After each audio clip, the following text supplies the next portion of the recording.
the Indo-European language is divided into two parts. The first one is Indo-Iranian and the second one is European.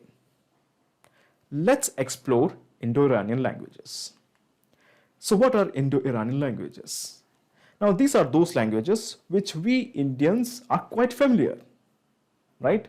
For example, we have Bengali, we have Hindi, we have Urdu, we have Marathi, we have Konkani, we have Avdi, we have Nepali, we have Punjabi, Sindhi, Kurdish, Persian. So these are known as the Indo-Iranian languages, right?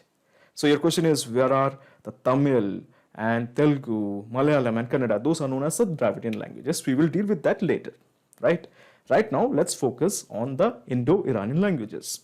So these are the Indo-Iranian languages. And as you can see, these languages are spoken in parts of northern India. As you can see, these languages are found mostly in northern India. And let's also go to northwestern parts. Let's say Iran, Pakistan, Afghanistan, right? And parts of Iraq. So you have a lot of languages which are similar to the ones found in India, right? For example, you find a lot of things common between Persian and Punjabi. There is a significant similarity between Persian and Kurdish, right? So as you can see, many of the North Indian languages are similar to Persian, Kurdish, etc. So these are known as Indo-Iranian languages, right? Now let's explore the European languages. Okay, so as you can see, these are the European languages.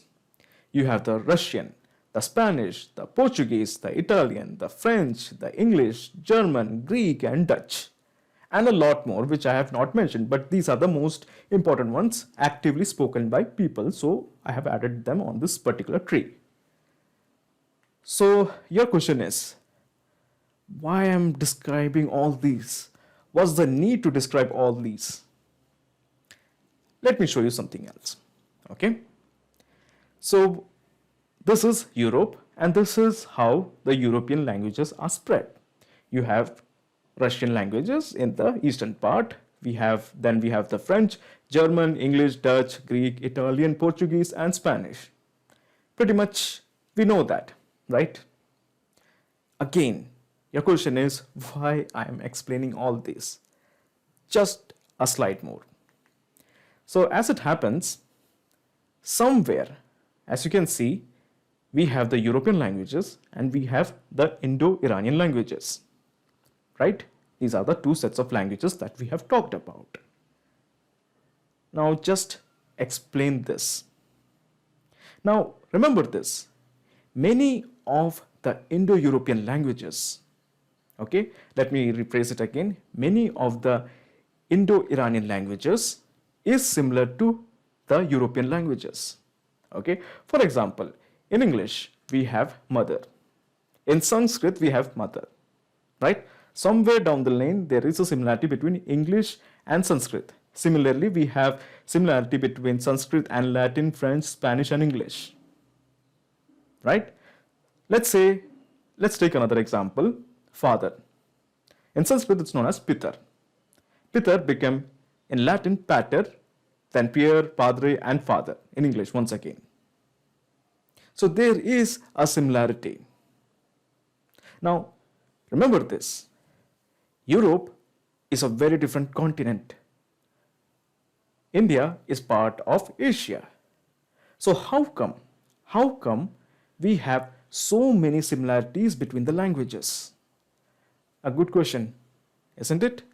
How come we have so many similarities? Right?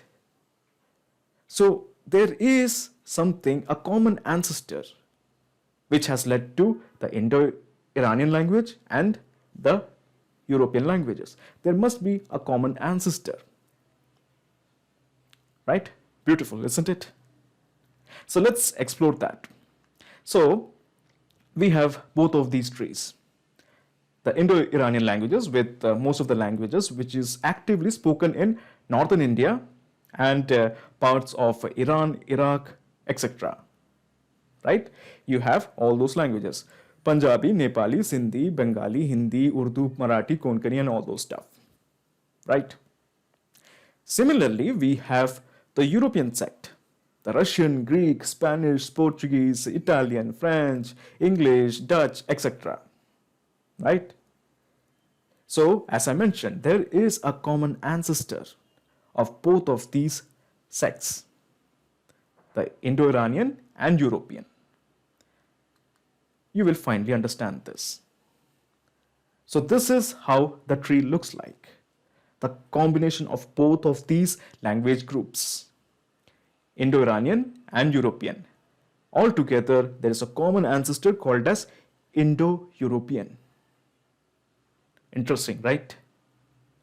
So your question will be, if there is a common ancestor who spoke all these languages, then who were they? Let's explore about them.